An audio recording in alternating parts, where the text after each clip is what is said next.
బొంకులో diesel బదులు water వస్తుంది, గమనించగలరు.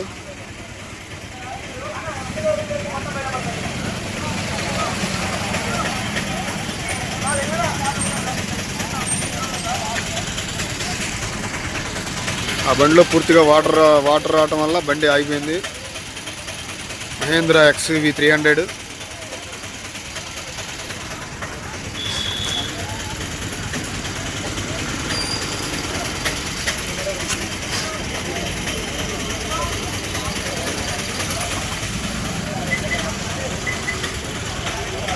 పూర్తిగా గమనించగలరు.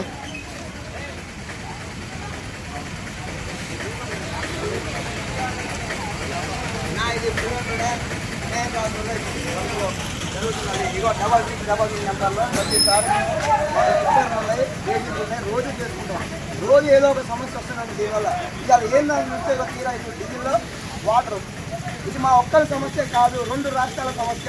ఇది నేషనల్ హైవే.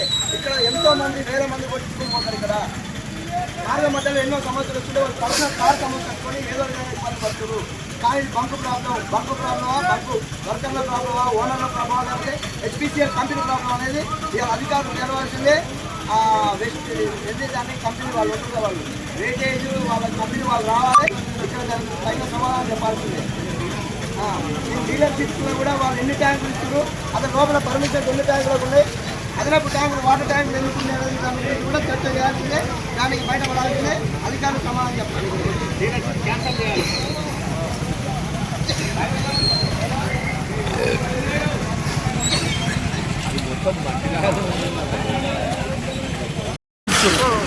అది బండి ఆగిపోయింది.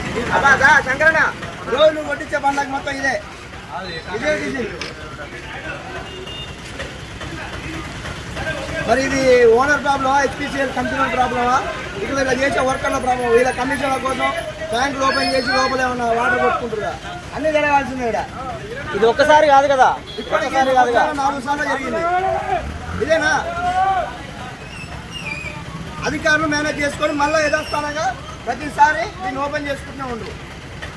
ఈసారి ఎలాంటి చర్యలు తీసుకుంటారో అధికారులకి మేము రిక్వెస్ట్ చేసి చెప్తున్నాం, అర్థం చేసుకోండి కొద్దిగా. మేము ఒక్కలే కాదు, నేషనల్ హైవే ఇది, వందల మంది వేల మంది తిరుగుతారు, రోజు ఇక్కడ కొట్టించుకొని పోతారు. అందరికీ మార్గ మధ్యలో ఎన్నో ప్రాబ్లమ్స్ వస్తుంటే పర్సనల్ కార్ ప్రాబ్లమ్స్ అనుకుంటారు, కానీ ఇది కార్ ప్రాబ్లమ్స్ కాదు, బంకు ప్రాబ్లం.